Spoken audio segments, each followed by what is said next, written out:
Hey there, it's Bobby Legs, and welcome to another episode of Bobby Legs Loves Watches. And today I will be reviewing the Islander ISL 70.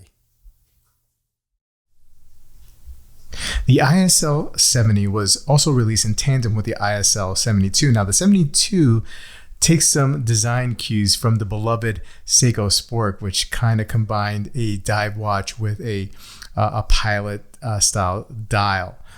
This one does not have that pilot style dial, but it does share the same case shape as the ISL 72. Kind of a smaller, reminds me of a smaller turtle cushion shape. So let's jump right into the specs. We do have a 40 millimeter case diameter, a 44 millimeter lug to lug, 13.5 millimeter case thickness, and you have a flat sapphire crystal with AR coating underneath, 20 millimeter lug width, and stainless steel case, stainless steel oyster style bracelet with solid end links and solid links. This bracelet goes from a 20 and it tapers down very nicely to 16 millimeters, and you have a milled scissor push button flip lock deploying clasp here with 3 micro adjusts, which is plenty. Which is definitely plenty. Screw down case back with the Long Island, the island engraved, and the Islander as you see there. Now the bezel is 120 click, pretty good action, no complaints there. Let me put this right side up. Ceramic bezel insert coated with a superluminova on the numbers there. And speaking of superluminova, I guess we'll just jump right into the dial. Fully coated superluminova dial, just really bright. I'm going to put a Lume shot here for you. The numbers, the indices, our indices, the logo, and the writing, as well as the hands are completely blacked out, so no Lume on the hands. Just Lume on the dial. Now this is powered by the NH36, which is a 24 joule, 21,600 beat per hour, hand winding and hacks, 41 hour power reserve movement, 200 meter water resistance. You do have a 4 o'clock screw in crown here, which is decorated with the Long Island symbol. Day and date wheel at the 3 o'clock position. So let's unwind this. First position, we'll wind a watch. Second position, if I can get it out with the gloves, bear with me, we'll change the date and the day. And the final position, of course, will change the time. Screw down and you get your 100 meter water resistance. Well, the gloves won't let me screw it down, but you get the idea. So let's get a weight of this. Now this is going to be, there's a couple of links that were taken out, and it's weighed. It will weigh it as if it was for my 6 3/4 inch wrist, 148 grams.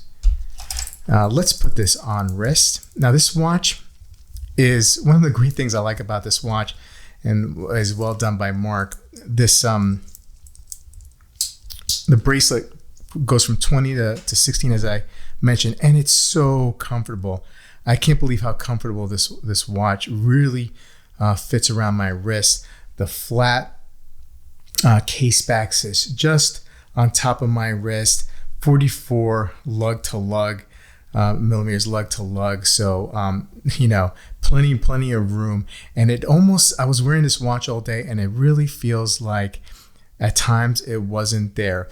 I did at times though, sometimes, depending on how I shifted my watch, notice a little slight top heaviness to the watch, but it's very slight. It was just one of those things where I was just trying to find something to say about the weight. But it's definitely not a deal breaker by any means. Maybe when I have my hand facing down, you can feel like the watch is, kind of like, slightly tipping down, but other than that, it's super light and very comfortable. I'm not a Lume junkie, but I do love the Lume dial. Now I reviewed his other fully Lume dial, the Samurai homage, if you will. I forget the model number, And I guess maybe in general, I'm just not a huge Seiko Samurai fan. I'm not really sure how I feel about the size or in shape of the case. But that dial was loomed up and pretty wild. But this one, I don't know. I like this one better. I guess it's because it's so comfortable on wrist, and I love this cushion style shape. It I don't know. It just looks really good on wrist and feels very, very comfortable. Not too many things I'm going to say negative about this watch. At a price of $299 MSRP, I think it's a pretty decent value for what you get for sure. The bezel action is great, nicely knurled here, as you can see. Really easy to manipulate the crown, as well as set the time, date, and day, and wind it. It really is a nice watch to wear, and a really, really good release. And he usually knocks them out of the park, in my opinion, with these releases anyway. Anyway, guys, let me know what you think in the comments below. Love to hear what you have to say, and I'll see you guys in the next video.